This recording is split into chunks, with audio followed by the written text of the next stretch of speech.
오늘은 사망의 길과 생명의 길에 대해서 말씀을 전하기를 원하는데, 우리 본문의 말씀은 구약성경 창세기 39장입니다. 창세기 39장 20절에서부터 40장 전체의 말씀을 가지고 오늘 여러분에게 설명을 드리려고 합니다. 그래서 이 말씀이 굉장히 긴 내용이기 때문에 시간을 좀 전략하기 위해서 낭독하지는 않겠습니다. 이 말씀의 의미들을 하나하나 설명드리려고 합니다. 그래서 오늘은 성경이 과연 무엇을 말하느냐, 저는 이 성경 중에서 이것을 굉장히 좋아하는 말씀이기도 합니다. 과연 우리가 읽고 우리가 보고 있는 성경이 무엇을 말하는 거냐 말이에요. 성경이 우리들에게 무엇을 말하느냐. 그래서 이 말씀을 굉장히 우리가 참 받아들여야 될 말인데, 오늘은 불교의 창시자 부처가 오신 날이고, 그러므로 오늘은 사람의 사망의 길과 생명에 대해서 말씀을 드리려고 하는데, 이 시대는요, 진짜 같은 가짜들이 판을 치고 있는 시대가 지금의 시대고 마지막 시대입니다. 그런데 가짜일수록요, 자기가 메이커라고 하는 주장이 굉장히 강합니다. 진짜는 그냥 전주식당 그러면 돼요. 자, 그런데 저쪽에 정읍의 내장산 입구에 보면 전주식당이 한 8개나 있어요. 원조 전주식당, 그냥 전주식당, 그 다음에 새 원조식당, 전주식당 막 있어요. 그러면 어디가 진짜겠습니까? 진짜 전주식당은 어디가 있어요? 전주에 있어요. 전주에 그 원조가 있어요. 그죠? 그것처럼 이렇게 가짜일수록 자기가 메이커라는 주장이 강한데, 오늘날 사람들이 그러다 보니까 무엇이 진짜인지 무엇이 가짜인지 그것도 모르고 그냥 좋은 게 좋다는 식으로 사람들은 그렇게 살고 있다는 말입니다. 그래서 우리 인류의 조상인 왜 사람들이 이렇게 살아가느냐면, 우리 인류의 조상인 아담과 하와가 선악과를 따먹었다고 성경이 말해주고 있죠. 인류의 조상입니다. 이것은 중국의 조상, 한국의 조상, 미국의 조상, 계속 인류의 조상을 거슬러 올라가면 단 한 사람, 아담이 나옵니다. 하나님이 에덴 동산을 만드시고 흙으로 사람을 만들었다고 말하고 있죠. 그래서 그 사람을 만들고 하나님이 그 이름을 아담이라 지어주셨다고 말합니다. 아담이라는 뜻은 무슨 뜻이라고요? 흙이라는 뜻입니다. 하나님이 흙으로 사람을 지으셨다고 했기 때문에 너는 흙이다 해서 아담이라고, 흙이라고 지어 주었습니다. 그런데 이 아담에게 하나님께서 이 에덴 동산의 모든 열매는 네가 다 따먹을 수 있다. 그러나 그 중앙에 있는 선악과 열매는 네가 따먹으면 안 된다. 이걸 따먹는 나라는 네가 정령 죽으리라, 이렇게 말했어요. 그런데 사람은요, 그 하나님의 말씀을 깜빡 잃어버리고 사단 마귀의 꼬임을 받아가지고 그 선악과를 따먹었습니다. 그 선악과를 따먹고 난 다음에 사람들은 그때부터 어떤 것이 선하고 어떤 것이 악한지를 분별을 못하게 돼 있어요. 그래서 그때부터 인간들은요, 선과 악을 참으로 알지 못하는 거예요. 그러다 보니까 어떻게 선과 악을 결론을 내리냐면, 자기가 좋은 대로, 자기에게 잘해주면 선한 사람이고 자기에게 잘못해주면 악한 사람이에요. 모든 기준이 자기에게 되어 있다는 말이에요. 그래 안 그래요? 여러분들이 이 세상을 살면서 나한테 잘해주는 사람은 선한 사람이라고 말합니다. 그렇잖아요? 나에게 잘못하는 사람이요, 나에게 손을 끼치는 사람은요, 악한 사람이 말합니다. 그러니까 모든 선과 악의 기준이 누구에게 있어요? 자기에게 있는 거예요. 그래서 우리는 성경은 뭐라고 말하면, 이사야서 55장 6절을 보니까 악인은 그 생각을 버리고 불의한 자는 악인은 그 길을, 불의한 자는 그 생각을 버리고 여호와께 돌아오라, 이렇게 말하고 있어요. 다시 말해서 우리 생각은 안 맞다 이 말이에요. 내가 선하고 악한 것은 안 맞다 이 말이에요. 그러니까 너희는 너희 생각을 버리고 여호와께 돌아오라. 하나님께 돌아오라 그 말이에요. 하나님이 어떤 것이 선하고 어떤 것이 악한 것이라고 하는지 하나님의 말씀 속으로 들어오라 그 말이에요. 그래서 성경이 무엇을 말하느냐 하는 거예요. 옛날 우리 아버님이요, 항상 제가 복음 집회할 때마다 말씀을 드리는 거지만 우리 아버지는 당대 의인이라고 그랬어요. 사람들이요, 우리 아버님이 당대 의인이라니까요, 전주에서. 그래가지고 그 인공이 뭔 줄 아십니까? 이북이 그 공산주의들이 쳐들어온 걸 인공이라고 그래요. 인공망. 그 공산주의들이 쳐들어와가지고 그 당시에 이 한국에 사는 지주들은 다 죽였어요. 지주가 뭔 줄 알아요? 땅 가진 임자들. 그 지주들을 다 끌어다가 재판을 받고 그 다음에 대창으로 찔러 죽였어요. 저희 아버님도 걸려가지고 끌려갔어요. 이렇게 물려가지고 뒤로 끌려가지고 그 공산 빨치산들이 있는 그 사무실로 끌려갔는데 그 동네 빨치산 대장이 그 이세환 왜 데려왔어? 이거 지주 반동새끼라고 끌어간 거예요. 그러니까 그래가지고 그냥 우리 아버님이 진짜 많이 맞으셨어요. 내가 아주 어렸을 때 깐난애기 때 그냥 이게 거저댕일 때인데 피투성이가 되고 계신 거예요. 피투성이가 되고 너무 많이 맞은 거예요. 그런데 그렇게 맞고 돌아가시지 않고 그 이세환은 내보내라고 그랬어요. 그래가지고 그 속에서 다 죽었는데 아버님은 나오셨어요. 왜 나오냐면 그 당시에 아버님이 굉장히 어려운 사람들, 힘든 사람들에게 이렇게 그 선을 많이 베풀었어요. 쌀도 주고 막 보리도 주고 그 막 굉장히 옛날에 보릿고기 어려울 때 있잖아요. 이런 걸 많이 베푸니까 사람들이 정말 저분은 당대 의인이라고 그랬어요. 그런데 그 사람이 지주라고 그걸 죽이려니까 이게 양심이 있잖아요. 그래서 내보냈어요. 그래서 저희 아버님이 항상 제가 아버님에게 전도할 때 우리 아버님이요, 진짜 구원받기 힘드셨어요. 왜 구원받기 힘드셨냐면 뭐라고 하시냐면, 이놈아, 너 죄인은 지옥 간다고 하는데 너가 교회 다니는 장로들이 더 죄 많이 짓더라. 교회 다니는 장로들이 욕심이 더 많고 죄도 더 많이 짓고 나쁜 소리 더 많이 하더라, 장로들이. 그래서 교회 장로들은 조심해야 돼요. 교회 리더들은. 왜? 사람들이 다 보고 있으니까. 그런데 나는 그 인공 때도 죽어야 되는 거기를 찌질 거기서 살아나왔단 말이에요. 왜? 그래서 나는 죄가 없다는 거예요. 그러니 죄인은 지옥 간다는 말이 받아들여요, 안 받아들여요? 안 받아들인 거예요. 그래가지고 아버님하고 정말 많이 싸웠습니다. 그 누워 계실 때도 제가 막 귀에다 대고 아버님 정말 구원받지 않으면 지옥에 갑니다 그랬어요. 그때 막 젊은 열기로. 그러니까 우리 아버님이 너희는 나 죽는 꼴 볼래?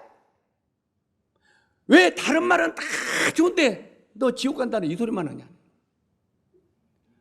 그러니까 우리 형수님들은 뭐라냐면, 작은아버지 왜 오셔서 자꾸 아버지 신기를 불편해갖고 아버지가 속상하게 만드시냐고. 그래 나중에 나 죽는 걸 볼래? 그러면은 아버님 돌아가셔도 괜찮습니다. 돌아가셔도 괜찮은데 구원받고 돌아가셔야 됩니다. 정말 그렇게 눈물로 간절하게 기도했어요. 그리고 전도했어요. 어느 날 저녁에 우리 아버님이 나중에 예수님을 믿으시더니 친구들이 오니까 이 사람아 자네도 예수 믿어 하고 전도하다가 돌아가셨어요. 얼마나 감사한 것입니까? 실제로 이렇게 사람들은요, 모든 것이 자기 기준에 볼 때 자기가 의롭고 선하다는 결정을 자기 스스로 하는 거예요. 그런데 하나님은 뭐라고 말합니까? 악인은 그 길을 불의한 자는 그 생각을 버리고 여호와께 나오라는 거예요.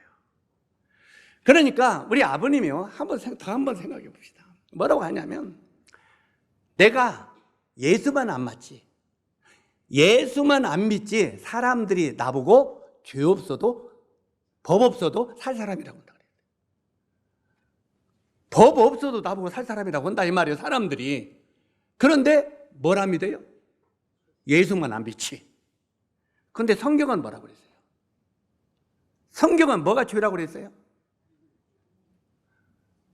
죄라 하면 저희가 나를 믿지 아니하며 이렇게 말하고 있어요. 한번 따라서 하세요. 죄라 하면 저희가 나를 믿지 아니하며. 바로 예수 그리스도를 믿지 아니하는 것이 하나님은 죄라고 말하는 거예요. 그런데 우리 아버님은요, 내가 예수만 안 믿지 사람들이 나보고 법 없어도 살 사람이라고 한다는 거예요. 그러니까 아버님의 생각과 하나님의 말씀과 같아요, 달라요? 다른 거예요. 이해 가시죠? 그래서 우리들은 우리 생각을 내려놓고 하나님의 말씀이 무엇이 죄라고 하는가를 알고 어떤 것이 구원받아야 되는 것인가를 알아야 된다 이 말이에요. 그래서 여기에 다시 반복합니다만 지옥 갈 죄라고 하는 것은 내 백성이 두 가지 악을 행하였나니 지옥 갈 두 가지 죄가 있다는 거예요. 생수의 근원 대신 나를 버린 것과, 자, 우리 하나님이 생명의 근원 되시요. 왜? 우리 생명을 지으신 분이니까. 하나님은 창조자니까. 창세기 1장 1절에 태초에 하나님이 천지를 창조하시니라. 하나님이 천지를 창조하셨고 하나님이 우리 생명을 창조하셨다는 말이에요. 그렇기 때문에 하나님은 우리 생명의 주인이라는 거예요. 그런데 생명의 주인 대신 하나님을 우리가 버렸다는 거예요. 이게 지옥 갈 죄라는 거예요. 그러니까 여러분이 예수님을 믿지 않냐고 죄사함을 받지 않냐고 하면은 그것이 지옥 갈 죄라는 거예요. 예수님을 믿지 않고 구원받지 아니한 것이. 이해 가시죠? 그래서 이 내 백성이 두 가지 악을 행하니 하나는 생수의 근원 대신 나를 버린 것과 또 하나는 스스로 웅덩이를 판 것인데 물을 가두지 못할 터진 웅덩이니라. 이렇게 말하고 있어요. 터진 웅덩이. 자, 스스로 웅덩이를 판 것. 사람들이 스스로 자기가 선한 길을 만들었다는 말이에요. 다른 말로 하면은 우리가 쉽게 이해할 수 있을 것은 우리 누굽니까?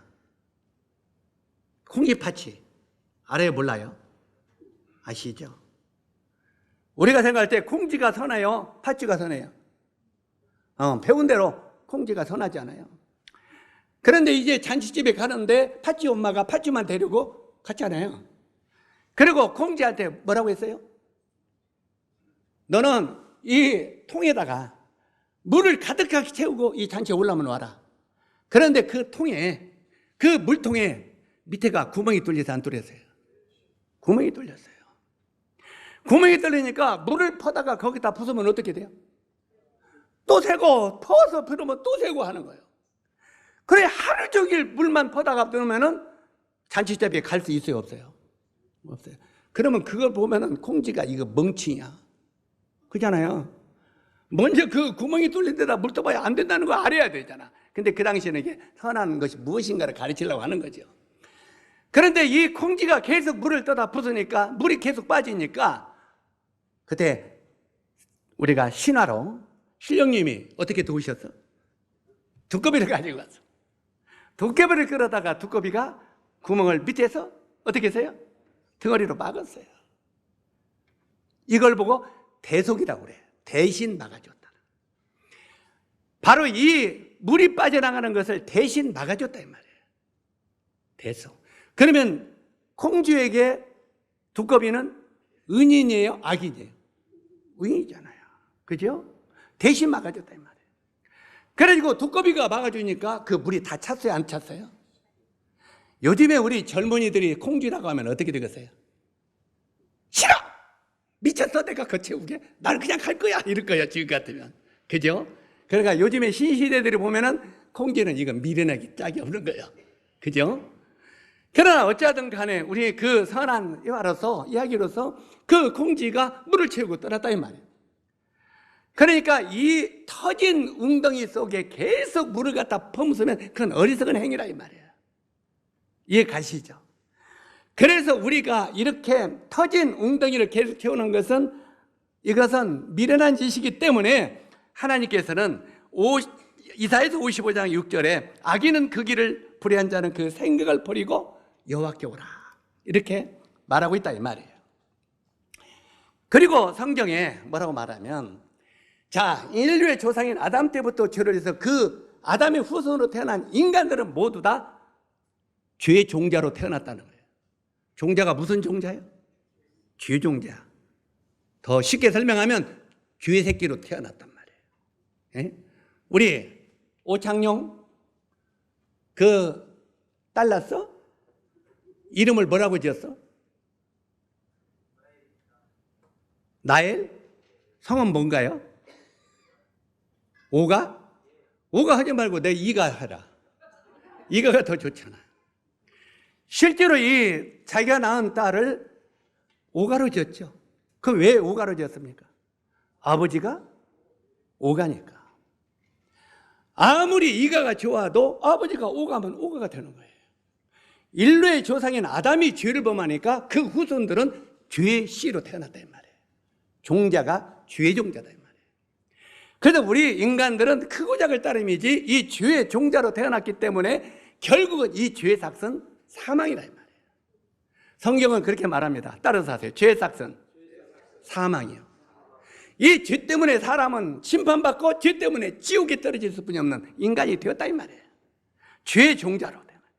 그래서 이 죄에서 구원받을 길은 예수뿐이 없다는 거예요. 자, 여기에 사도행전 4장 말씀을 보면은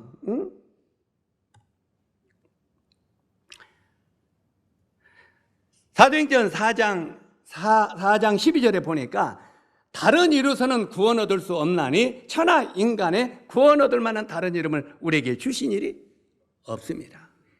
이 세상에는 여러 종교가 있고 여러 신들이 있지만 그중에 예수라고 하는 이름 외에는 우리를 죄에서 구원할 이름이 주신 일이 없다는 거예요. 그러면 예수라는 뜻이 뭐냐? 예수라는 뜻은 구원자라는 뜻이에요. 예수, 따라서 하세요. 예수, 구원자. 바로 우리를 죄에서 구원할 분은 예수, 그분뿐이 없다는 거예요. 왜 예수뿐이 없느냐면 예수님은요, 아버지 씨를 받지 않았어요. 아담의 후손으로 태어난 모든 사람들은 죄종자로 태어났는데 예수님은 아버지의 피를 받지 않았단 말이에요. 다시 말해서 불교의 창시자인 부처, 아버지가 있어요, 없어요? 인도의 왕이에요. 그죠? 인도의 왕이에요. 그러니까 아버지의 할아버지도 있어요. 결국은 아담의 피를 받고 태어났기 때문에 석가도 뭔 씨로 태어났어요? 죄 씨로 태어났다 이 말이에요. 유교의 창시자인 공자도 아버지가 중국의 왕손이요. 결국은 아버지의 피를 받고 태어났기 때문에 유교의 창시자인 공자도 죄 씨로 태어났다 이 말이에요. 그러면 예수는 누구냐? 성경에 이걸 다 찾아서 보여줄 수는 없지만 시간 관계상 예수를 뭐라고 말하냐면 처녀가 잉태하여 아들을 낳으리니 이름을 예수라라. 그는 저희 백성을 저희 죄에서 구원할 자라 하심이라. 이렇게 말하고 있대요. 자, 처녀가 잉태하여 아들을 낳으리니 이름을 예수라라. 자, 결혼하지 아니하는 처녀가 아이를 낳을 수 있어요, 없어요? 이건 인간의 생각으로는 불가능해요. 많은 사람들이 이렇게 말합니다. 에이, 그 쓸데없는 그런 미신을 어떻게 믿어요? 어떻게 결혼하지 않은 처녀가 애를 낳을 수 있습니까? 이게 인간으로 이게 상상이 됩니까? 믿어집니까? 에이, 이건 믿을 수 없습니다. 이렇게 말해요. 자, 저도 성경의 말씀을 보다가 불신이 많이 왔어요. 자, 베드로가 바다 위를 걸어갔다? 믿어집니까? 처녀가 아들을 낳았다는 말도 안 믿어지지만 사람이 바다 위를 저벅저벅 걸어갔다 믿어져요? 안 믿어지죠. 모세가 지팡이를 드니까 홍해바다가 갈라졌다 믿어져요? 안 믿어지죠. 죽은 자가 살아났다 안 믿어지죠. 성경을 창세기부터 계시록까지 읽어보면 세상적인 말로 부황부황한 말이 꽉 찼습니다. 믿지 못할 말이, 안 믿어지는 말이. 그런데 저도 그렇게 안 믿었던 성경이 어느 날 창세기 1장 1절이 깨달아졌어요. 다시 한번 따라서 하세요. 태초에 하나님이 천지를 창조하시니라. 천지를 누가 창조하셨다고요? 하나님이 창조하셨다는 거예요. 이 말씀이 마음속에 믿어지는 순간 성경 전체가 믿어지더라고요. 자, 하나님이 천지를 창조했다면 하나님이 바다를 만들었어요, 안 만들었어요? 바다를 만드셨어요. 하나님이 또 아담과 하와 사람을 만들었어요, 안 만들었어요? 천지를 창조하신 하나님이 하나님이 만든 바다를, 하나님이 만든 사람을 바다로 건너게 할 수 있겠어요, 없겠어요? 그래서 성경은 뭐라고 말하면, 다시 따라서 하세요. 사람으로서는 할 수 없으되 하나님으로서는 하실 수 있느니라. 이해가십니까? 사람으로는 할 수 없다는 거예요. 그러나 천지를 창조하신 하나님은 할 수 있다는 거예요. 천지를 창조하신 하나님이기 때문에 처녀가, 사람도 만드신 하나님이 처녀가 애를 낳게 할 수 있겠어요, 없겠어요? 그건 하나님의 입장에 보면 너무너무 쉬운 거죠. 그래, 안 그래요? 그래서 우리가 하나님이 천지를 창조하셨다는 이 말씀을 믿을 때 처녀가 잉타하여 아들을 낳으니 이름을 예수라, 이 말씀도 믿을 수 있다 이 말이에요. 그래서 이 처녀가 잉타하여 아들을 낳으니 이름을 예수라라. 그 다음에 다른 데로 좀 풀어가면 시간이 걸리겠지만 창세기로 올라가 보면 인류의 조상 아담과 하가 죄를 졌어요. 마귀의 꼬임으로 선악과를 따먹었어. 그러니까 이제 아담과 하와가 죄를 짓고 부끄러워해서 숨었어요. 그러니까 하나님의 음성이 아담에게 들렸죠. 아담아, 너는 어찌 내가 먹지 말라고 하던 그 실과를 따먹었느냐? 내가 그토록 너는 그걸 먹으면 죽는다고 했는데 왜 그걸 먹었느냐? 그랬어요. 그러면서도 하나님은 인간을 너무너무 사랑했기 때문에 그때도 구원의 길을 거기서 또 말씀하십니다. 어떻게 말씀하시냐면, 사단 마귀가 뱀을 통해서 인류의 조상인 아담을 미혹했잖아요. 그러니까 뱀아, 마귀야, 너는 어째 사람을 미혹해서 죄를 짓게 하느냐? 그러면서 성경에 창세기 3장 15절에 보니까 이렇게 기록이 되어 있습니다. 앞으로 여자의 후손이 이 땅에 태어날 것이다. 그리고 뱀 너는 여자의 후손의 발 뒤꿈치를 물 것이다. 독사가 사람을 물으면 어떻게 돼요? 죽지요. 뱀 너는 여자의 후손의 발 뒤꿈치를 물 것이다.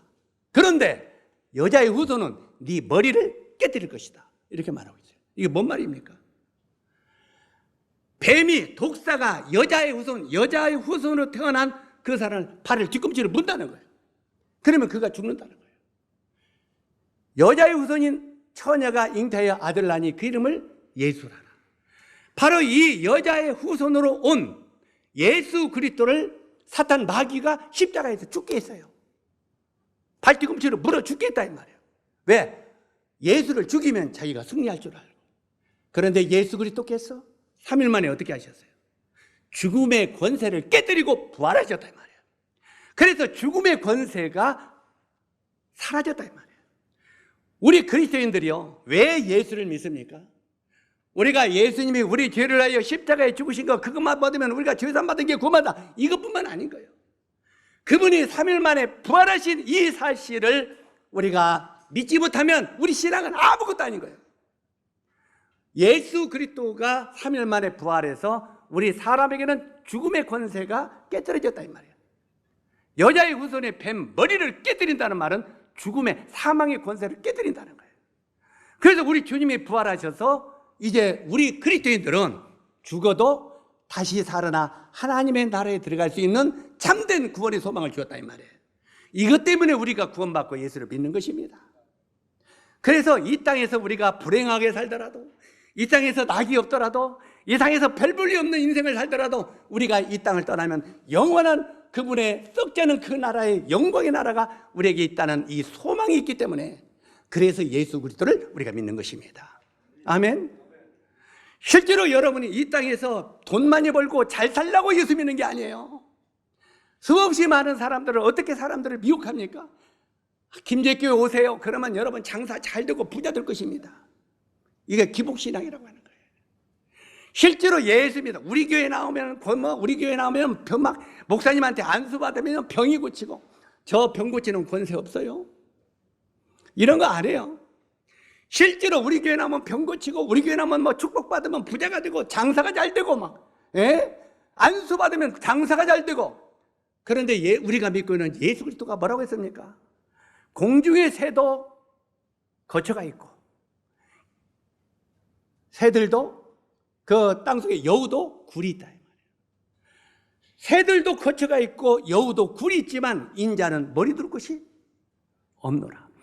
천지를 창조하신 예수 그리스도가 이 땅에 오셔서요, 십자가에 죽은 다음에 자기가 들어갈 땅 한 평이 없었어요. 무덤 하나가 없었어요.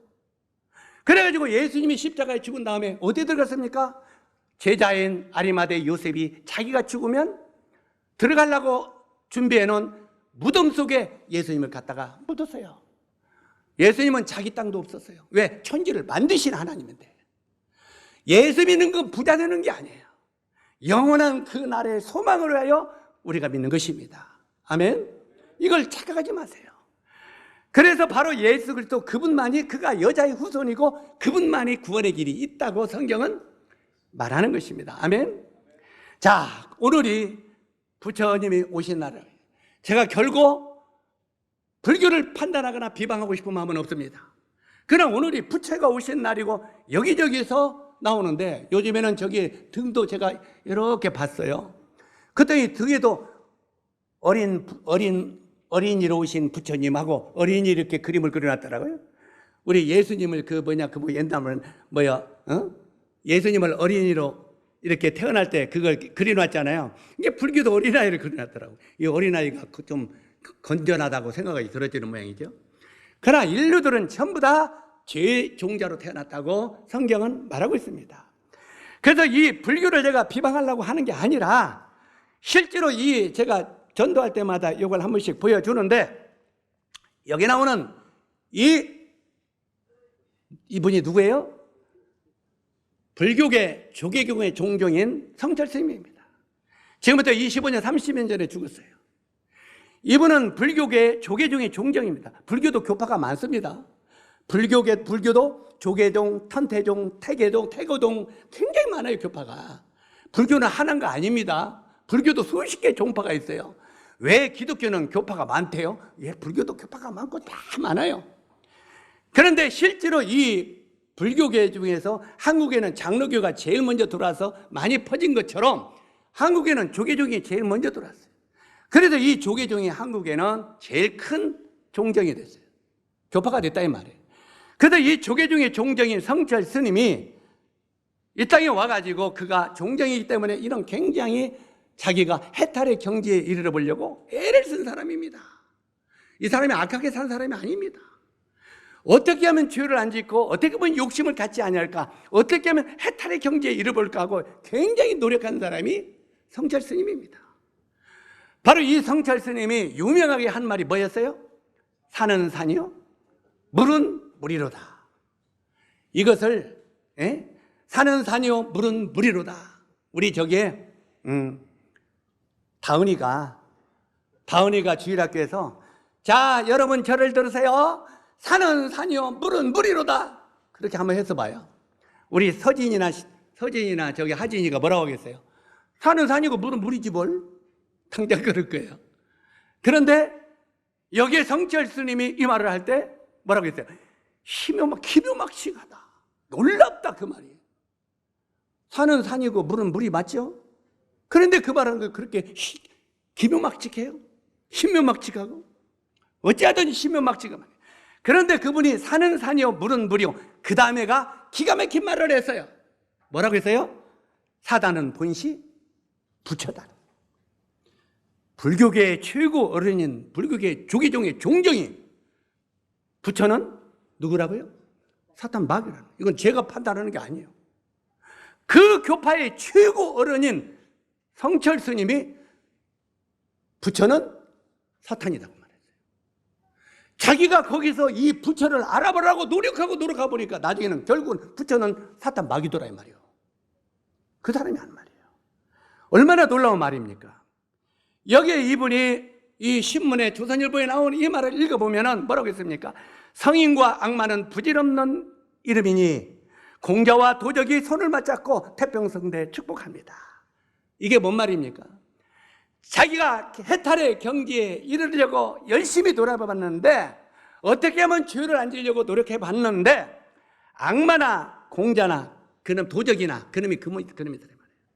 다시 말해서 공자왈 맹자왈하고 그냥 거들먹을 떠는 그 사람이나 도둑질해서 먹고 살라는 도둑놈이나 깊이 파고들으니까 그 주인이더라 이 말이에요. 요즘에요, 여러분같이, 죄송합니다, 무시하는 게 아니고요, 여러분같이 없어가지고 끈이갈망할 게 없으면요, 슈퍼마켓 가서 빵 한 개 훔쳐 먹으면 절도죄로 감옥에 갑니다. 맞습니까? 너무너무 배가 고파서 슈퍼마켓 가서 빵 한 조각 얻어먹고 훔쳐가지고 가면 그거 절도죄로 감옥에 가는 거예요. 그런데 저 높은 곳에 있는 사람들 있잖아요. 누구라고는 말 안 해. 거기 보면 펜대로 그냥 수백억씩 긁어먹어. 그래 안 그래요? 그래가지고 요즘에 감옥에 가면은 조금만 살면은 사면으로 나와버려. 여러분, 빵 한 조각 머리 보고 사면으로 나왔다는 소리 들어봤어요? 1년형을 받았는데 한 달만 살고 사면 받아서 나왔다는 소리 들어봤어요? 빵 한 조각 훔쳐먹고 1년을 살면 다 살고 나와요. 그런데 무기징역을 받아도 요즘에는 사면으로 나온다니까. 그래서 해먹으려면 크게 해먹어야 돼. 내가 도둑질 가르치는 거지만. 근데 그건 괜히 하는 소리고, 실제로 여기에 성철 스님이 하는 말이 공자왈 맹자왈 하고 자기가 거듭나서 의롭다 괜찮다 하는 사람이나 도둑질하는 도둑놈이나 깊이 들어가 보니까 그놈이더라 이 말이에요. 그 주인 똑같더라 이 말이에요. 이해 가시죠? 펜대 걸려서 하는 도둑질이나 빵 훔치는 도둑놈이나 똑같이 주인이더라 이 말이에요. 이걸 말한 거예요. 여기 보면 공자와 도적이 손을 맞잡고 태평성대 청합니다. 그 다음에 벌써 지나가냐? 그 다음에 장엄한 법당에는 아멘 소리 진동하고 화려한 교회에는 연불 소리 요란하니 사탄이여 어서 오시옵소서. 나는 당신을 존경하며 예배합니다. 당신은 본래로 거룩한 부처입니다. 이게 성철 스님이 하는 말이에요. 자, 부처는, 당신은 원래 거룩한 누구라고요? 사탄은 부처라는 거예요. 부처가 사단이라는 거예요. 그러면서 이제 교회는 뭔가 설하고 의로운 것이 있는가 하고 이렇게 교회도 가서 넘어다 봤다 이 말이에요. 이분이 교회에서 설교하는 것도 다 들은 것 같아요. 아마 테이프도 다 들은 것 같아. 목사들 설교에. 그러다 보니까 목사님들이 뭘 가르쳐요? 여러분, 천국에 가려면 선하게 살으세요. 여러분, 천국에 가려면 헌금을 열심히 하세요. 여러분, 정말 천국에 가려면 세복제단을 열심히 싸세요. 싸세요. 드리라. 이걸 가르치더라 이 말이에요.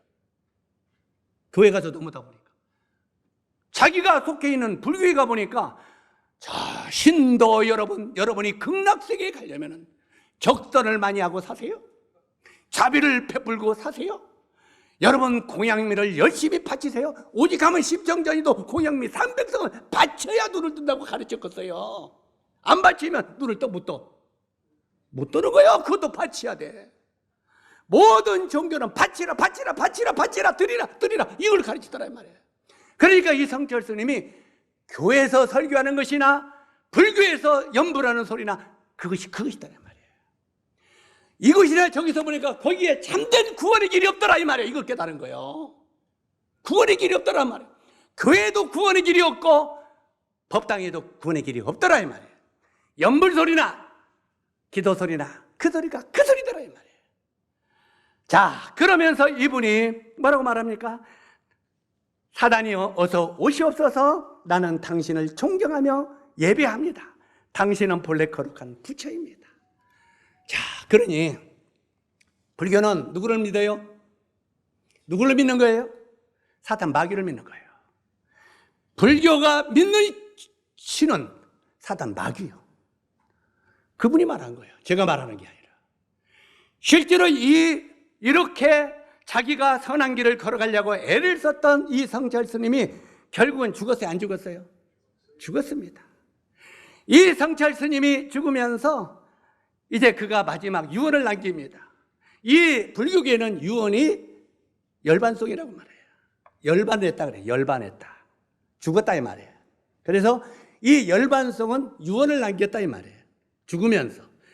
그런데 이 성철 스님이 유언을 남긴 이 내용이 첫 번에 뭐라고 했느냐? 생평기광 남녀군이라 하니. 뭐라고요? 생평기광 남녀군이라 하니 미천지업 과수미라. 허라마비 한마다니요 1년통 괴벽사지로다. 이렇게 유언을 남기고 죽었어요.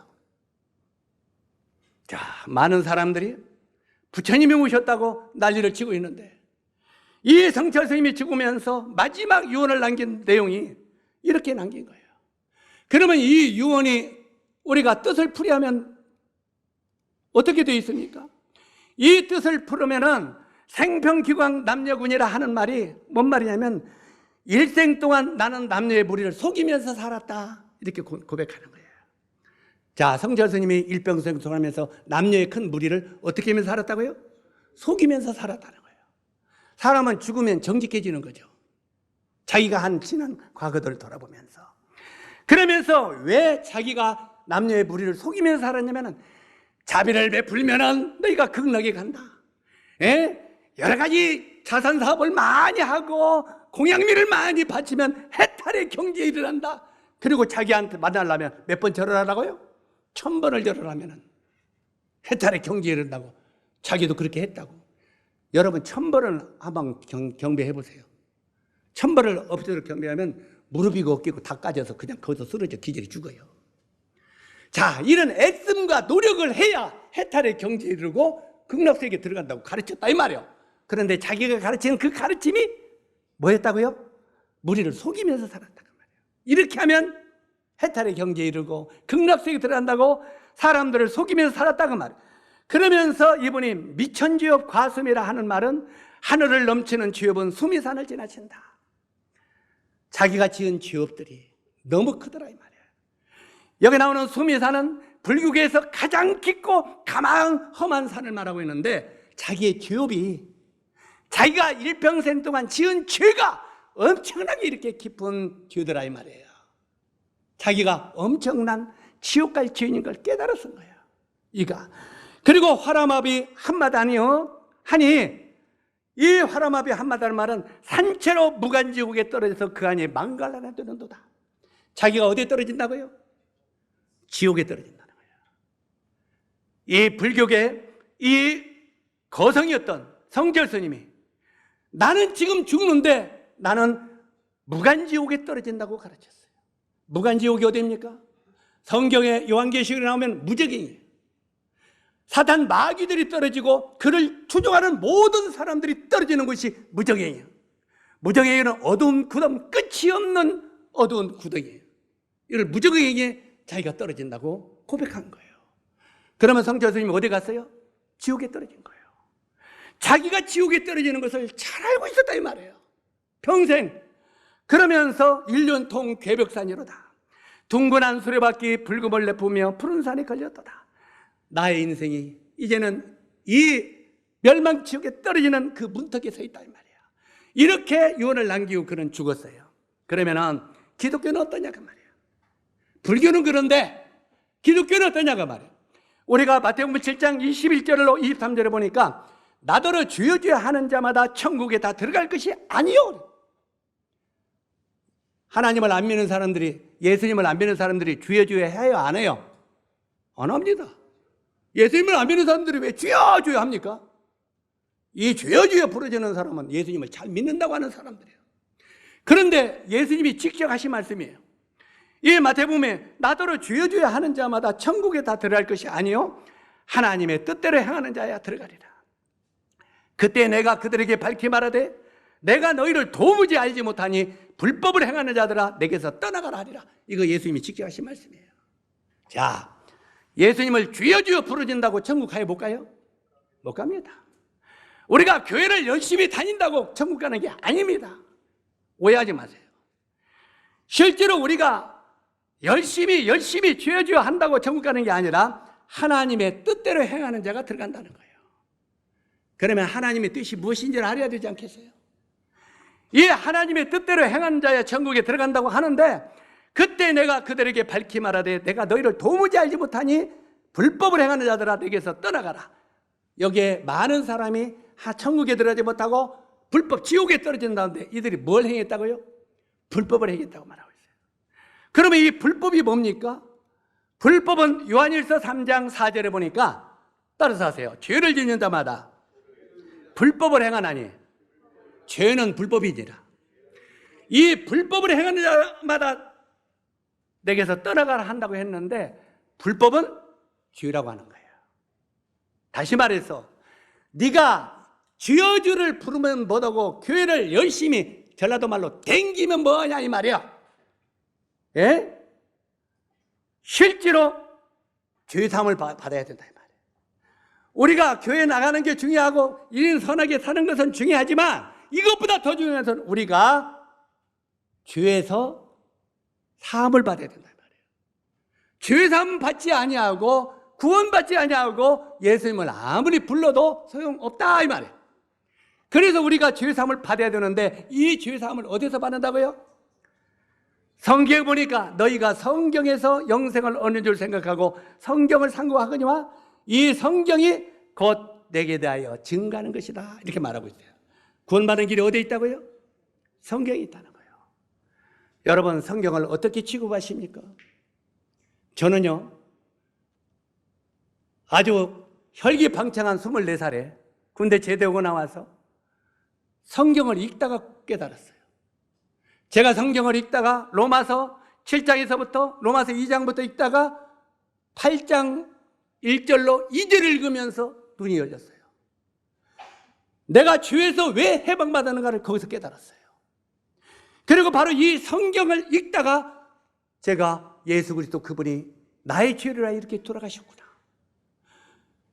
그래서 그때 무릎을 꿇고 고백했습니다. 오 하나님, 나는 예수쟁이 하나님 믿는 놈들 이렇게 비방했는데 나는 이렇게 비방하고 사는데 당신은 나를 구원시키려고 십자가에서 이렇게 생명을 버리셨습니까? 그러면 앞으로 내가 어떻게 살아야 되겠습니까? 하고 무릎을 꿇고 그분 앞에 고백을 하게 됐습니다. 사랑하는 여러분, 여기 보면 성경에서 영생을 얻는 줄 생각하고 성경을 상고하라고 그랬어요. 여러분은 성경을 얼마나 가까이 하고 계십니까? 성경을 믿고 있습니까? 성경을 묵상하고 있습니까? 구원받았다고 하는 성도들도 성경을 보고 있느냐 이 말이에요. 성경 잘 집어치워. 나 구원받았으니까 이렇게 살지 않습니까? 그래놓고도 내가 천국 간다고요? 착각할 수 있어요. 실제로 우리가 성경에서 영생을 얻을 줄 생각하고 성경을 상고하라고 했다. 자, 이제 본론으로 들어가서 이 성경이 뭐라고 말하냐고 말이에요. 성경이. 그래서 이 성경의 한 내용을 오늘 이야기하고 마치려고 합니다. 자, 이 성경이 무엇을 말하느냐? 이것이 바로 창세기 아까 오늘 읽지는 않았다고 하는 창세기 39장 1절에서 40장 전체의 내용의 말씀입니다. 이 한 이야기를 오늘 설명드리려 합니다. 거기에 보면은 이스라엘의 조상이 야곱입니다. 이 야곱의 12아들이 있는데 이 요셉은 11번째 아들입니다. 이 11번째 아들인 이 요셉이 형들이 팔아가지고 애굽의 노예로 팔려갔는데 거기서 나중에 총리 대신이 되었습니다. 애굽의 국무총리가 됐다 이 말이에요. 이 요셉의 애굽의 총리 대신 바로 이 국무총리가 되었는데 바로 이 국무총리가 되기 전에 누명을 써가지고 이 요셉이 감옥에 갇혔다 이 말이에요. 왕들의 죄수들을 가두는 감옥에 갇혔다고 해서 죄 없는 요셉이 감옥에 갇혔는데 그 감옥에 죄를 진 두 관원장이 또 죄를 짓고 왕에게 죄를 짓고 갇혔다고 기록이 되어 있습니다. 이게 창세기 39장 20절에서 40장 전체에 나오는 내용입니다. 여기 보면 두 관원장이 왕에게 죄를 범하고 감옥에 들어왔는데 한 사람은 떡 굽는 관원장이고 한 사람은 술 맡은 관원장이라고 말하고 있습니다. 옛날에는요 권모술수가 굉장히 판을 치는 시대였기 때문에 그 왕에게 음식을 대접하는 사람들은 왕이 정말 신뢰하는 사람이어야 돼요. 우리나라는 어땠어요? 우리나라 왕들이 밥을 그냥 먹습니까? 여러분은 행복한 줄 아세요? 밥 검사하고 먹습니까? 에? 밥에 독약 들어있는 거 만져보고 막아요? 이건 우리가 지금 평면으로 사는 게 아름다운 거예요. 높은 사람일수록 골치 아파. 옛날에 이 우리나라 왕도 보면은 상궁들이, 그것도 선택받은 상궁이 은수저로, 은젓갈로 이렇게 음식마다 만져봐야, 눌러봐야, 안 눌러봐야 색깔이 변하는가 하나, 독이 있는가 없는가. 왜? 왕이 독살당해 죽을 수 있으니까. 그래서 이 왕이 음식을 담당하는 이 관원장들은 굉장히 왕이 신뢰를 받는 사람들이었다 이 말이에요.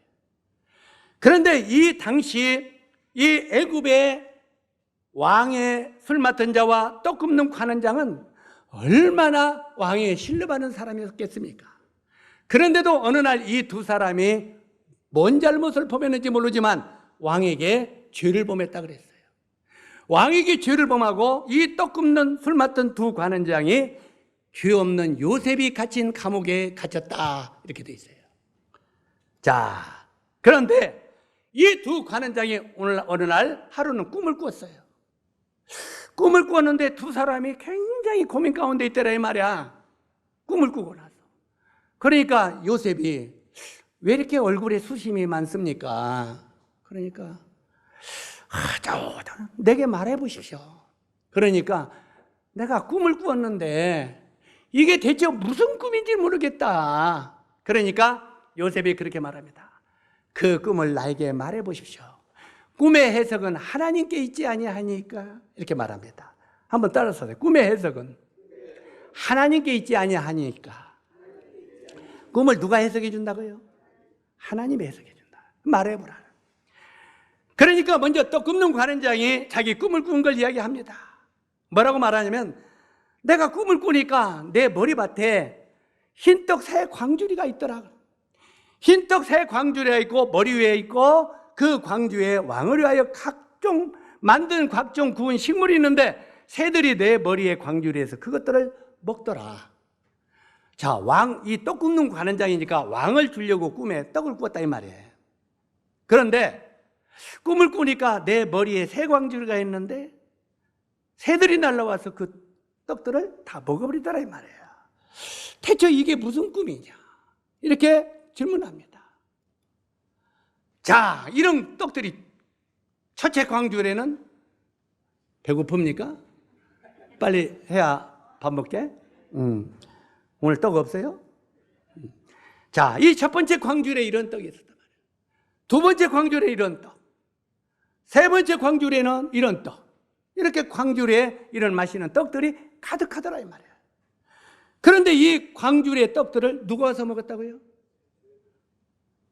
이 광주리의 떡들을 새들이 날라와서 딱 조사 먹어버리더라 이 말이야. 꿈에 보니까. 대체 이게 무슨 꿈이냐 하고 요셉에게 말합니다. 그 요셉이 이 꿈을 해석을 합니다. 여기 우리가 성경을 보면은 이 새는 사탄을 상징하고 있습니다. 우리가 성경에 나오는 새들을 다 사탄을 말하는 건 아니지만 대부분 새들을 사탄을 상징합니다. 왜냐하면 마태복음 13장 4절을 보니까 더러는 씨앗이 길가에 떨어짐에 새들이 와서 먹어버렸고 19절에 아무나 천국 말씀을 듣고 깨닫지 못할 때는 악한 자가 와서 그 마음에 뿌린 것을 빼앗나니. 이게 뭔 말이냐? 우리가 길거리에 이제 씨를 뿌리는데 씨 밭을 갈고 거기다 씨를 뿌리는데 어떤 씨는 날려가가지고 길거리에 떨어지더란 말이에요. 길거리는 딱딱해요, 안 딱딱해요? 딱딱하니까 그 씨가 거기 떨어져서 씨를 낼 수 있어요, 없어요? 뿌리를? 없다는 거예요. 그러니까 길가에 떨어진 씨는 그대로 있어요, 없어요? 눈에 보이게 이게 있어요. 그러니까 새들이 딱 날라와서 눈에 보이는 그 씨들을 다 쫓아 먹었다는 말이에요. 이게 뭔 내용입니까? 이 내용은 굉장히 우리가 심각하게 받아들일 말이에요. 우리는 이 하나님의 교회에서요, 정말 이 하나님의 이 놀라운 복음의 구원을 살리는, 영혼을 살리는 구원의 메시지 씨들이 계속 뿌려집니다. 여러분 마음의 밭에 이 하나님의 말씀의 씨앗들이 떨어지는 거예요. 말씀이 떨어지는데 어떤 사람들은요,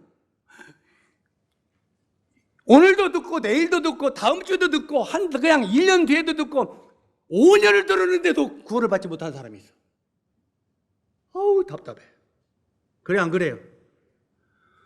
그러니까 옆에 있는 친구가 그 영혼을 데리고 와서 뭐라고 말합니까? 아니 저렇게 쉽게 이야기해 주는데 안 믿어지냐? 잘 모르겠다. 누가 주워 먹어버리세요? 사탄 마귀가 마음속에 뿌려지는 하나님의 말씀을 확 뺏어가 버렸다 이 말이에요. 여러분 마음속에 뿌려지는 하나님의 말씀을 사탄 마귀가 계속 쪼아먹어 버린다 이 말이에요. 그래서 1년, 12달, 10년을 복음을 들어도 구원받지 못하는 영혼이 있다 이 말이에요. 이게 길가에 떨어진 씨앗이요. 바로 이 길가에 씨가 떨어지니 새들이 와서 지워먹어 버린다 이 말이에요. 여러분 마음의 밭에 하나님의 생명의 복음이 말씀이 떨어지는데 사단 마귀가 이것이 여러분 마음속에 뿌리를 내리지 못하도록 만든다 이 말이에요. 얼른 주워 먹어버려. 떨어지고 가만히 새들이 마귀가 고누고 있다가 내가 조금 믿어지려고 하네. 야야야 안돼 얼른 주워 먹어버려. 나중에 나갈 때 오늘 뭔 말씀 들었죠? 몰라요. 기억해요? 다 잊어버렸어요. 누가 주워갔어요? 마귀가 다 주워가버린 거예요. 그 사람은 결코 10년 20이 돼도 구원받을 수 없다 이 말이에요. 길가의 씨앗이. 바로 이 새들은 사단 마귀를 상징하고 있다 이 말이에요. 자, 여기에 이런 것들을 보면서 사단 마귀는 계속 우리 마음속에 뿌려져 있는 이 복음의 씨앗들을 계속 주워 먹어버린다 이 말이에요. 그러니까 여기에 떡 굽는 관원장이 자기가 떡을 구웠는데 이걸 누가 와서 쪼아 먹어버려요? 새들이 와서 쪼아 먹어요. 우리 마음속에 뿌려진 이 생명의 양식을 사탄 마귀가 계속 주워 먹어버린다 이 말이에요. 그래서 그 사람은 결론이 뭐라냐? 요셉이 그 떡 굽는 관장에 당신은 3일 만에 죽을 것이요, 당신은 3일 만에 나무에 달려 죽을 것이요. 결론이 그거예요. 이해가십니까? 여러분 마음속에 뿌려지는 이 복음의 하나님의 말씀을 여러분 마음속에 뿌리를 내리지 못하고 믿지 못하면 결국 여러분은 지옥에 마귀가 여러분을 지옥으로 이끌어 갈 것이요 이 말이에요. 가는 길은 지옥이에요. 여러분 평생 교회 다니고 지옥 가는 영혼이 있을 수 있어요. 얼마나 억울하겠어요. 그러겠어요? 안 그러겠어요? 평생 하나님을 믿는다고 교회를 당겼는데, 전라도 말로 교회를 댕겼는데 결론은 지옥이야. 왜요? 이 생명의 말씀에 뿌리가 내리지 못하기 때문에. 이게 길가에 떨어진 씨앗이에요. 사랑하는 여러분, 이 복음의 메시지가 여러분의 마음의 길밭에 떨어지지, 길가에 떨어지지 않기를 기대합니다. 자, 여기에 두 번째는 거기에 이제 씨앗 뿌리는 비유를 보면은 그 다음에는 돌짝밭에 떨어지는 씨도 있어요. 돌짝밭. 그럼 삐 맞아버려. 뿌리가 안 나니까. 뻗을 수가 없으니까. 세 번째 씨앗은 가시떨기에 떨어졌어요. 가시떨기. 아휴, 내가요 믿기는 믿어야 쓰겠는데요. 그런데 왜 안 믿어요? 직장 때문에요. 먹고 살아야죠. 가시떨기. 자, 참 묘한 게요, 이 매월 달의 첫 주는 복음주일입니다. 지난주일을 복음에 뿌려졌어요? 안 뿌려졌어요? 그 복음이 딱 뿌려지는 그 주일만 되면 잘 나오던 분이 안 나와. 이거 참 얼마나 참 신기해요. 묘하지 않아요? 복음이 전져지는 날은 사단 마귀가 방해하는 거예요. 건강을 해치든지 바쁜 일을 시키든지 어떤 일을 해가지고도 그 복음을 못 듣도록 방해하는 거예요. 이걸 아셔야 돼요. 그래서 사단보다 제가 한 수 더 유하려고 지난주에 복음 전했는데 오늘 또 복음 전하는 거예요. 사단의 전략을 알으니까. 여러분 정말 여기에 우리 이 복음이 돌짝밭에 떨어지지 않기 바랍니다. 각별히 수없이 많은 사람은 가시떨기에 떨어져요. 가시떨기 하면 내가 먹고 살기 위해서 직장 때문에 복음만 들으려고 하면 뭔 일이 생겨. 우리 처남이요 집회 때마다 오잖아. 근데 이제 여기서 가만히 옆으로 보면 복음이 막 풀어져. 복음이 풀으면 뜨르릉 전화가 와. 야, 내일 일거리가 있는데 빨리 올 거면 알았어, 너 좀 기다려, 내가 나갈게. 아유, 복음만 딱 떨어지면은 이놈의 사단이 어떻게 기가 막히게 데리고 나가더라고. 야, 너는 왜 복음만 들으려고 하면 이렇게 너 나가버리냐? 그러면은 아이고, 먹고 살아야죠. 이게 세상의 재리요. 염려, 가시요.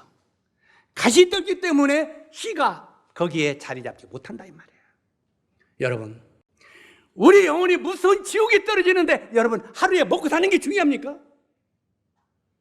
우리 돈 몇 푼이 중요하냐 이 말이에요. 내가 영혼이 지옥 가냐 천국 가는 이런 결단의 문제 속에 여러분, 세상에 그런 재리가 우리 영혼을 지옥으로 이끌어가는 겁니다.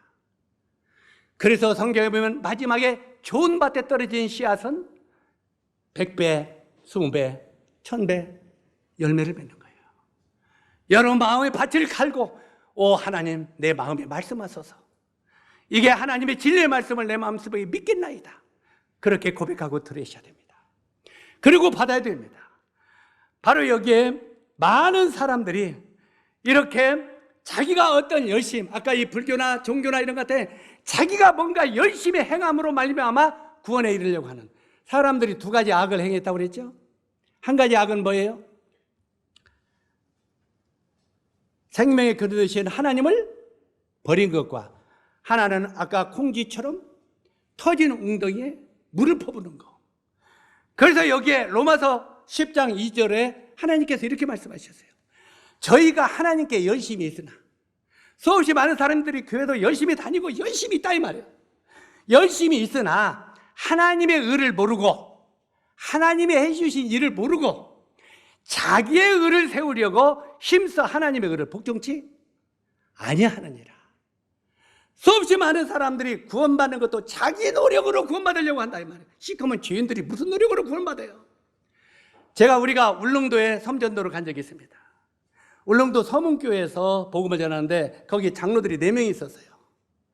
4명 있는데 제가 이제 이 율법이냐 은혜냐 이 말씀을 전했어요. 끝나고 나서 수박을 갖춰서 파티를 하는데 장로님 한 분이 그렇게 질문했습니다. 목사님, 예. 오늘 말씀이 다 좋았는데요. 한 가지 아멘이 안 됐어요. 뭔데요? 그래도 우리가 율법을 열심히 지켜야지.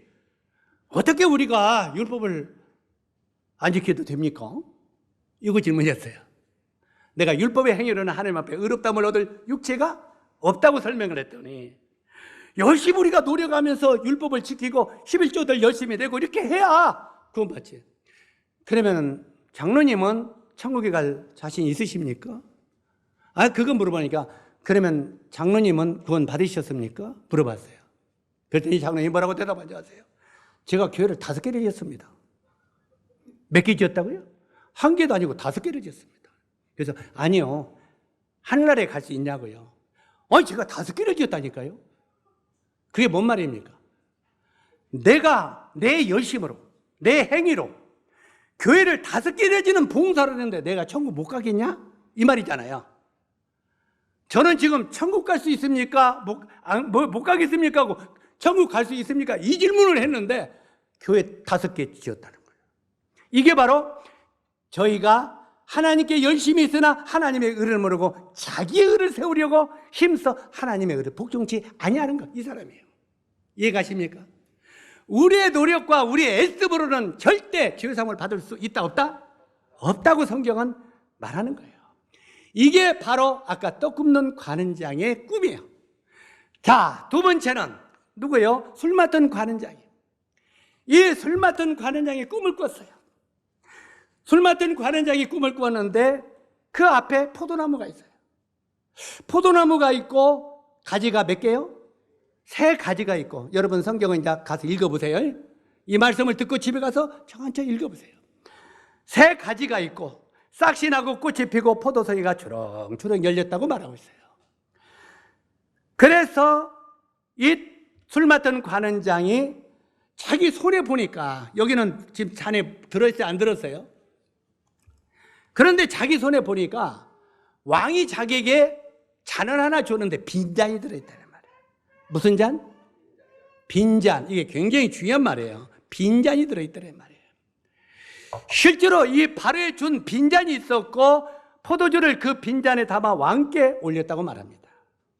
그랬더니 왕이 기쁘게 그 잔을 받고 전직을 회복시켰다. 이런 말씀이 거기에 기록이 되어 있어요, 성경에. 자, 그 말씀을 성경을 살펴보면 이 술 맡은 관은장 앞에 꿈에 보니까 포도나무가 있는데 가지가 3가지가 있었다고 그랬죠. 자, 무슨 나무가 있어요? 포도나무가 있어요. 성경에 보니까 요한복음 15장 1절에 보니까 예수님이 뭐라고 말합니까? 따라서 하세요. 나는 포도나무요. 자, 예수님이 자기를 뭐로 비유했어요? 포도나무요. 그러면 이 술 맡은 관원장 앞에 포도나무가 있었다는 말은 누구를 상징하고 있어요? 예수 그리스도를 상징하고 있어요. 포도나무가 있었고 그 포도나무 가지가 3개가 있었어요. 자, 제 가지가 몇 개같이 보여요? 하나, 둘, 셋. 예수님이 십자가에 양팔을 벌리고 십자가에 못 박혀 죽는 모습입니다. 이 포도에 3가지가 있다는 것은 예수님의 그 포도나무로서 십자가에 달리는 그 모습을 말하고 있는 거예요. 이 3가지가 있고 또 보니까 내 손에 뭐가 들어있어요? 빈잔이 들어있단 말이에요. 빈잔은 자기 행위는 아무것도 없다 이 말이에요. 우리가 교회를 열심히 다녀서 내가 11조를 열심히 해서 내가 새벽제단을 열심히 해서 내가 착한 일을 많이 해서 이런 행위로 구원받는 게 아니기 때문에 내 잔에는 아무것도 없는 빈잔이었다 이 말이에요. 이건 뭔 말입니까? 나는 정말 아무짝에도 쓸모없는 형편없는 죄인이구나. 이걸 깨닫는 거예요. 나는 아무것도 아니구나. 정말 우리는 하나님 앞에 버림받고 지옥 갈 죄인이구나. 아무것도 아니구나. 이걸 깨닫는 게 이 빈잔이에요. 아멘. 이 빈잔이 있다는 거예요. 이 빈잔에 이제 뭘 채웠어요? 이 포도나무에 포도가 주렁주렁 열렸는데 이 포도를 따서 빈잔에 채웠다 이 말이에요. 이 빈잔에 채웠는데 실제로 앞에 있는 포도를 그냥 따서 찌은 거예요. 이걸 따가지고 왕에게 드렸다 이 말이에요. 왕에게 드렸더니 왕이 그걸 받았어요? 안 받았어요? 왕이 그 잔을 받고 그의 전직을 회복시켰다고 말하고 있어요. 아멘. 우리가 술 맡은 관원장의 꿈을 다시 한번 풀어봅시다. 요한복음 15장 1절 보니까 나는 포도나무라고 말했어요. 그래서 바로 이 앞에 있는 포도나무는 우리가 믿어야 될 예수 그리스도를 말하고 있다 이 말이에요. 그리고 고린도전서 11장 5절에 보니까 바로 빈잔에 우리가 오늘 낮에 잔에 뭘 마셨어요? 포도주를 마셨죠. 바로 이 빈잔에 포도주가 차있다 이 말이에요. 이 빈잔에 예수님이 빈잔에 포도주를 채우시고 제자들에게 나눠줬어요. 나눠주면서 뭐라고 했습니까? 이 잔은 내 피라. 그래서 여기에 바른 빈잔의 포도주는 예수 그리스도의 피를 상징하고 있다 이 말이에요. 이 잔은 내 피라.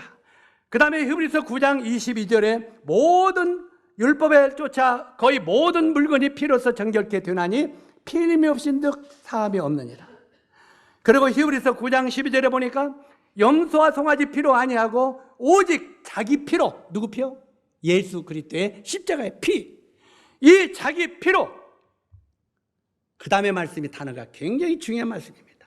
따라서 하세요. 영원한 속죄를 이루사 단번에 성소에 들어가셨느니라.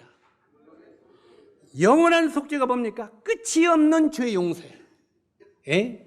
우리의 과거지만 예수님이 십자가에서 용서한 것도 아니고 현재 죄를 용서한 것도 아니고 미래 죄를 용서한 것도 아니고 과거와 현재와 미래 이것을 가리켜서 영원한 속죄라고 말하는 거예요.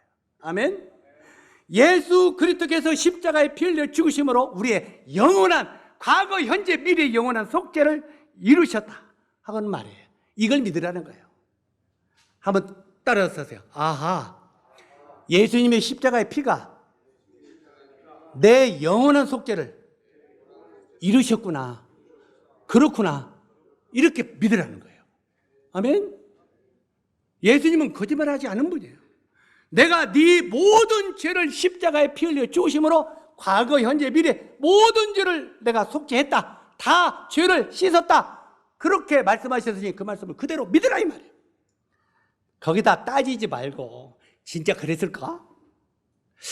이거 조금 안 되게 놨을까? 요 내 생각을 내려놓고 예수님이 성경 말씀에 영원한 속죄를 이뤘다면 그대로 믿으라 이 말이에요. 그대로. 더하거나 빼거나 대체하지 말고 그대로 믿으라. 그리고 베드로전서 1장 18절에 보니까 너희 조상의 유전한 망령된 행실에서 구속함을 받은 것은, 너희 조상의 유전한 망령된 행실이 뭐예요? 아담 때부터, 우리 조상이잖아요.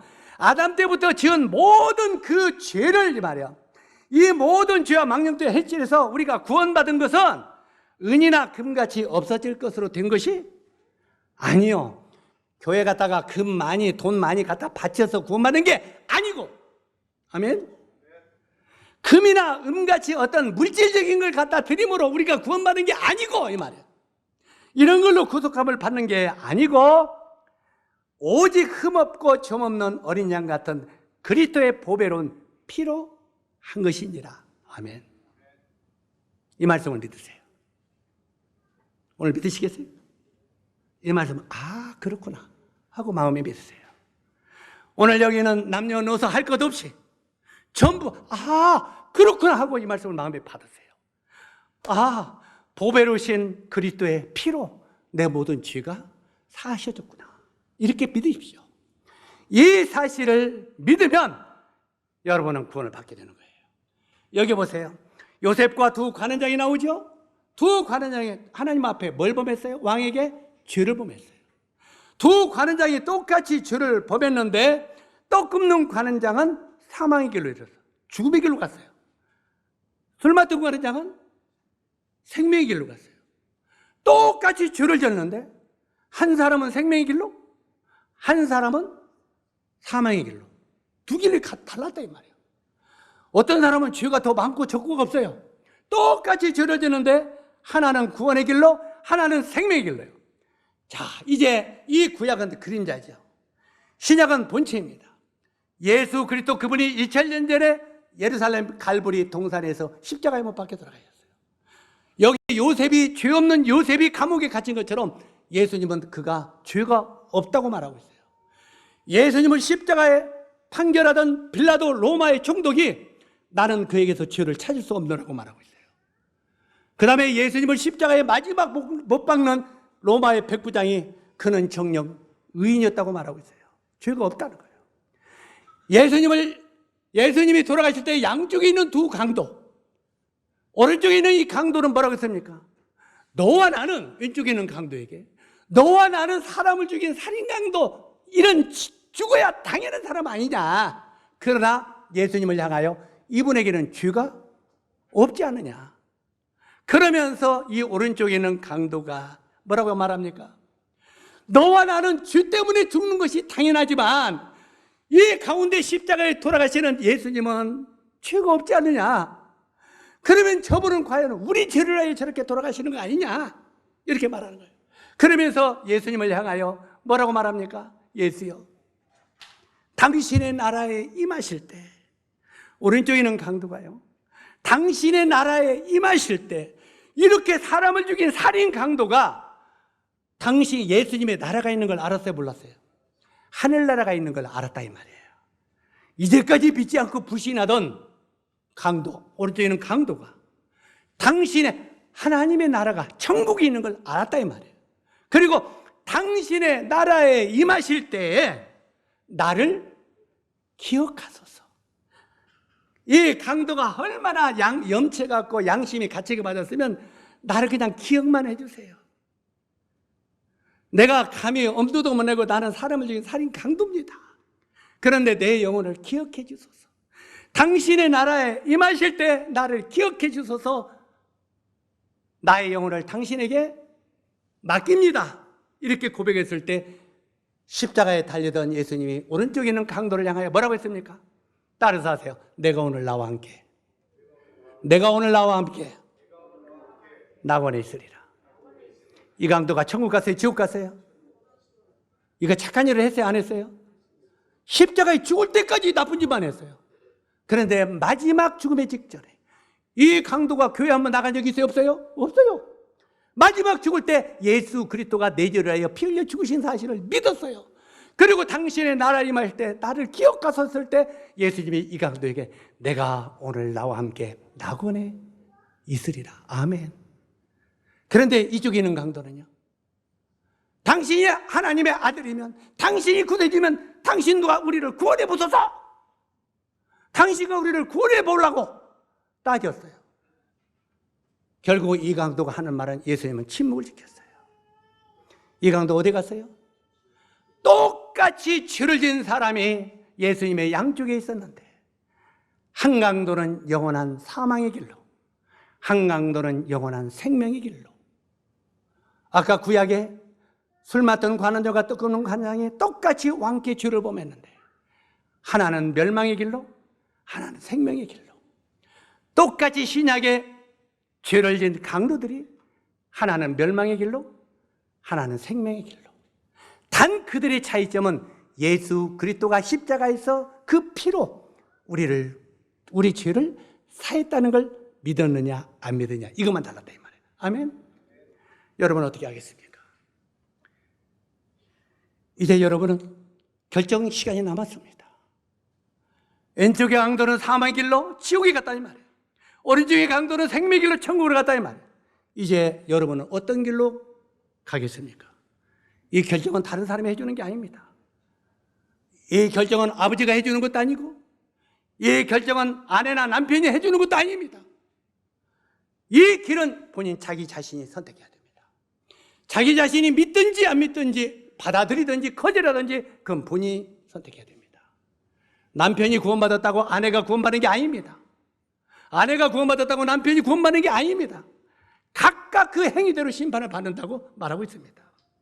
여러분들 각각 예수 그리스도가 여러분의 죄를 하여 이렇게 구원하셨다는 사실을 마음속에 믿게 되기를 바랍니다. 이제 이 말씀을 우리 오늘 받아들이고 마치도록 하겠습니다. 예수의 피가 죄를 사했다. 에베소서 1장 7절의 말씀입니다.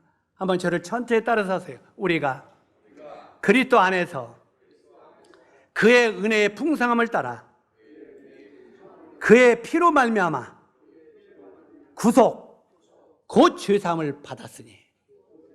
자, 우리가 뭘로 죄사함 받는다고요? 그의 피로. 그의 은혜의 풍성함을 따라 그의 피로 말미암아 구속 곧 죄사함을 받았으니. 이제 우리가 할 일은 뭐예요? 아멘. 따라서 아멘. 이 말을 믿습니다. 따라서 하세요. 이 말을 나도 믿습니다. 그렇게 고백하십시오. 그렇게 마음 가운데 고백하는 것을 이 말씀을 영접한다고 그렇게 말합니다. 영접. 이제 내 것으로 이 말씀을 받아들인다 그래요. 그래서 요한복음 1장 12절에 영접하는 자, 곧 그 이름을 믿는 자들은 하나님의 자녀가 되는 권세를 주셨다고 말하는 겁니다. 이 말씀을 받아들인 자들은, 영접한 자들은 하나님의 자녀로 하나님이 받아주신다는 겁니다. 아멘. 기도하겠습니다. 여러분 각자 1분 동안만 각자 기도하시기 바랍니다. 오 하나님, 오늘 들었던 말씀을 이제 나도 내 마음속에 믿겠습니다. 그렇게 고백하십시오.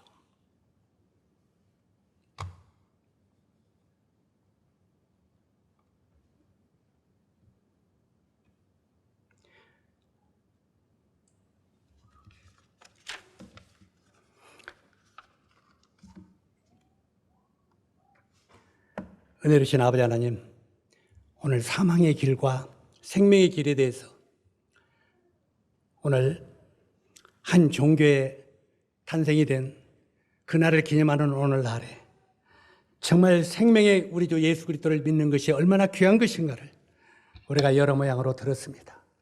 오늘 이 말씀을 듣고 이제 나도 나를 구원하신 예수 그리스도의 그분의 보혈을 내 마음속에 믿겠다고 고백한 분들을 우리 주님이 받아주시기를 원합니다.